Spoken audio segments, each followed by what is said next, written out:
नमस्कार दोस्तों। तो जो हमने एनसीईआरटी का क्रम शुरू किया था, उसी क्रम में आज हम देखने वाले हैं जो क्लास थर्ड की एनसीईआरटी है, उसके हिंदी का दूसरा चैप्टर। पहला चैप्टर का वीडियो मैंने अपलोड कर दिया है। वो बहुत नॉर्मल सा वीडियो है, इसमें छोटी सी कविता दी है, उसको बस एक बार आपको पढ़ना है।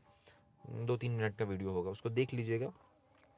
अब इसकी इम्पोर्टेंस की बात मैं क्या करूँ, अगर आप ये क्लास थर्ड की एनसीईआरटी को सर्च करके यहाँ पर पढ़ने आए हैं तो इसकी महत्ता आपको पहले से ही पता होगी, लेकिन फिर भी मैं बता दूँ कि किसी भी स्टेट लेवल या सेंट्रल लेवल के आप पीआरटी एग्ज़ाम की तैयारी कर रहे हैं तो उसके लिए वैसे भी एनसीईआरटी की या एससीईआरटी की किताबें जो होती हैं वो वरदान होती हैं। अब उसमें ऐसा कुछ रॉकेट साइंस नहीं होता है जो आप अपने आप से नहीं समझ सकते हैं। एकदम इजी चीज़ें होती हैं। बस क्या होता है, एक बार हमको पढ़ के उसके कैरेक्टर्स को ध्यान में रखना होता है, उसकी कहानी को ध्यान में रखना होता है कि इसमें बताया क्या गया है। तो आइए इसकी लाइन बाय लाइन चीज़ें हम पढ़ेंगे, देखेंगे कि क्या कहा गया है इस चैप्टर में। तो इस दूसरे चैप्टर का नाम है सेखीबाज मक्खी। तो इसको पढ़ते हैं। इसमें लिखा है कि एक था जंगल, उस जंगल में एक शेर भोजन करके आराम कर रहा था। इतने में क्या होता है, एक मक्खी उड़ती उड़ती वहां पहुंची। शेर ने 2-3 दिन से स्नान नहीं किया था, इसलिए मक्खी शेर के कान के एकदम पास भिन भिन भिन भिन भिन करके उड़ने लगी। शेर को बहुत मुश्किल से नींद आई थी। उसने पंजा उठाया, मक्खी उड़ गई, लेकिन फिर से शेर के कान के पास भिन भिन शुरू हो गई। अब शेर को गुस्सा आ गया। वह दहाड़ा, अरे मक्खी दूर हट, वरना तुझे अभी जान से मार डालूंगा। मक्खी ने धीरे से कहा, छी छी, जंगल के राजा के मुंह से ऐसी बातें शोभा नहीं देती हैं। फिर क्या होता है आगे, थोड़ा सा इसको ऊपर की तरफ स्क्रॉल करते हैं। हाँ, अब शेर का गुस्सा और बढ़ गया। उसने कहा, एक तो मुझे सोने नहीं देती हो, ऊपर से मेरे सामने जवाब देती हो। भाई राजा है तो उनका ईगो हर्ट हो रहा है। चुप हो जाओ वरना भी। तो मक्खी ने कहा, क्या? वरना क्या कर लोगे? मैं तुमसे डर जाऊंगी? ऐसा उसने प्रश्न या तर्क देते हुए या प्रश्न करते हुए उसने कहा कि तो क्या मैं तुमसे डर जाऊंगी? मैं तो तुमसे भी लड़ सकती हूँ, हिम्मत हो तो आ जाओ। अरे बाप रे, उसने तो पूरा शेर को ही चैलेंज कर दिया। चलो देखते हैं भैया आगे क्या होता है। अब हुआ कुछ यूं कि जो शेर है, अब शेर को कोई मक्खी अगर चैलेंज करेगी तो शेर को तो गुस्सा आएगा ही। शेर पूरा आग बबूला हो उठा।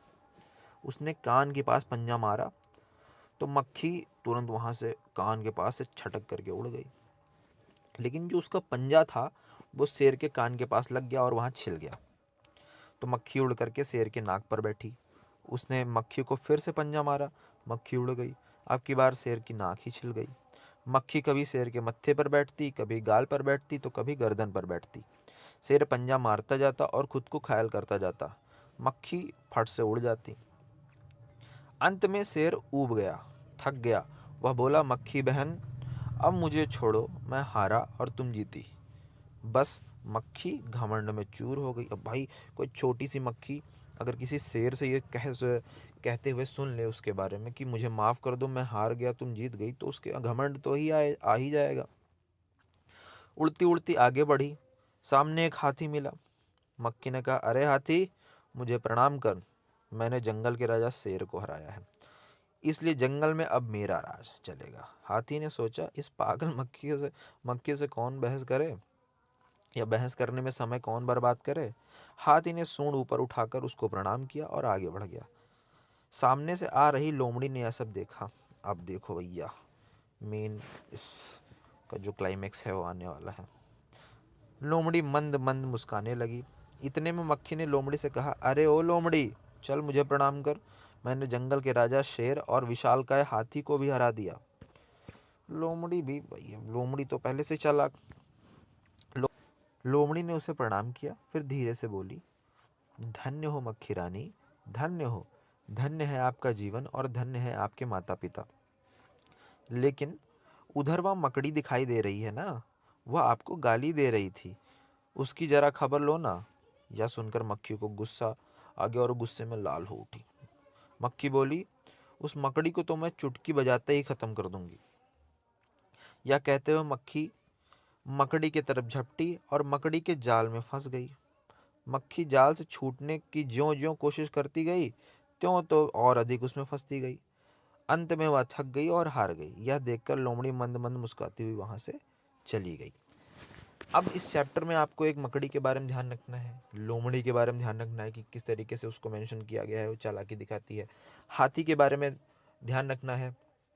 अगर मान लीजिए उसमें पूछ लेता है कि सेकबाज मक्खी नामक पाठ में जो चोट पहुंच रही थी, किसे पहुंच रही थी, मक्खी को या शेर को, तो भाई जाहिर सी बात है जो नहीं पढ़ा रहा होगा वो मक्खी और शेर की लड़ाई में तो मक्खी को ही चोट पहुंचाएगा। लेकिन आप तो पढ़ चुके हैं, इसलिए बताएंगे कि जो वहाँ चोट लगी वो किसको लगी, शेर को लगी।